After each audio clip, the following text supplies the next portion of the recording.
وَتَرَكْنَا بَعْضَهُمْ يَوْمَئِذٍ يَمُوجُ فِي بَعْضٍ، ہم ان میں سے بعض کو بعض میں چھوڑ دیں گے، بہت کثرت ہوگی۔ وَنُفِخَ فِي الصُّورِ، اور پھر سور پھونکا جائے گا۔ قرآن میں تو یہ کہ سور پھونکا جائے گا ایسے لگ رہا ہے جیسے فوراً پھونکا جائے گا، مگر احادیث میں تفسیر ہے کہ فوراً نہیں پھونکا جائے گا۔ یاجوج ماجوج قیامت کی نشانیوں میں سے ایک بہت بڑی نشانی ہوگی، یعنی یہ اس بات کی علامت ہوگی کہ اب قیامت بہت قریب ہے۔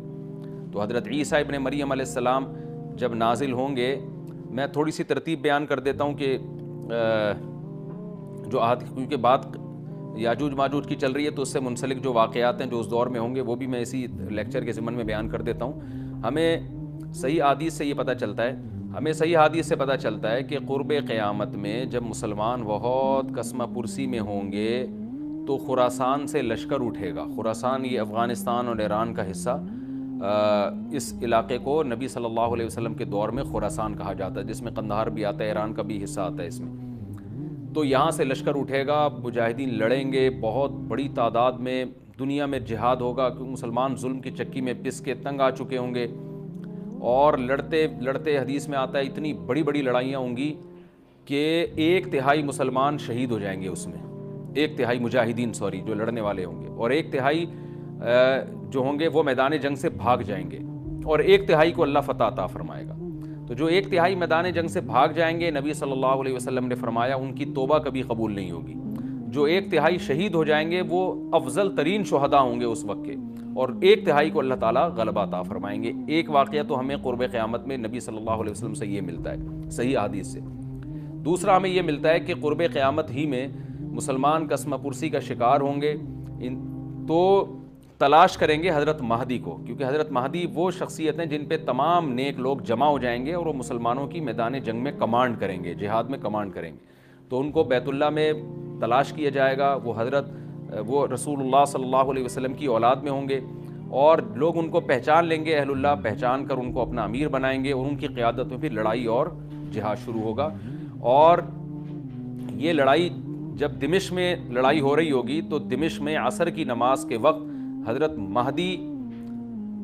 میں نے جو یہ کہا کہ دمشق میں لڑائی ہو رہی ہوگی، مقصد یہ نہیں ہے کہ دمشق کوئی میدان جنگ بنا ہوا ہوگا، مقصد یہ ہے کہ وہ مجاہدین کا لشکر دمشق میں ہوگا عصر کی نماز کے وقت، لڑائی چاہے کسی اور میدان میں ہو رہی ہو، لیکن حدیث میں ہمیں دمشق کا تذکرہ ملتا ہے۔ تو دمشق میں حضرت شام کا تذکرہ ملتا ہے، اور جو قرائن ہمیں ملتے ہیں وہ دمشق کی ایک خاص مسجد ہے، وہ مسجد حضرت مفتی تقی عثمانی صاحب اور مفتی رفیع عثمانی صاحب نے اس کو ہائی لائٹ بھی کیا، لیکن وہ یقینی نہیں ہے، یہ خوب سمجھے، انہوں نے اس کا بھی تبصرہ کیا ہے کہ اس کے بارے میں کوئی یقین نہیں ہے۔ تو حضرت مہدی عصر کی نماز پڑھا رہے ہوں گے،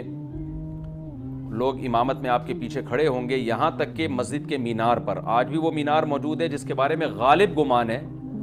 کہ یہ وہ مینار ہے جہاں حضرت عیسیٰ علیہ السلام نازل ہوں گے، غالب گمان کے درجے میں کہا جا سکتا ہے، ورنہ پھر اسی کے اڑوس پڑوس میں کوئی مسجد ہوگی۔ میرا اگر شام جانا ہوا تو انشاءاللہ میں ارادہ ہے کہ میں ولاگ میں اس مسجد کا بھی تذکرہ کروں گا، اس جگہ کا بھی تذکرہ کروں گا، لیکن میں پہلے یہ بات بتا دوں کہ وہ 100% یقینی نہیں ہے، ایسا نہ ہو کہ اس مسجد کے مینار پہ چڑھ کے لوگ جو ہے وہ اس کے کوئی مینار کو ہی چاٹنا شروع کر دیں تبرک کے طور پہ۔ تو عصر کی نماز کا ٹائم ہوگا، حضرت عیسیٰ ابن مریم علیہ السلام فرشتوں کے کندھوں پہ ہاتھ رکھ کے نیچے اتریں گے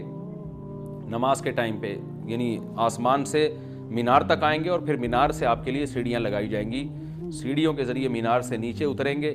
اور لوگ ان کو پہچان لیں گے۔ حضرت مہدی ان کو امامت کے لیے آگے کریں گے کہ آپ اللہ کے ایک پیغمبر ہیں، آپ نماز پڑھائیے، حضرت عیسیٰ علیہ السلام انہی کو آگے رکھیں گے، اور اس طرح کا مفہوم ہے حدیث میں کہ اللہ نے اس کام کے لیے آپ کو ہی منتخب کیا۔ کیا مطلب یہ امامت اس امت کا حق ہے؟ تو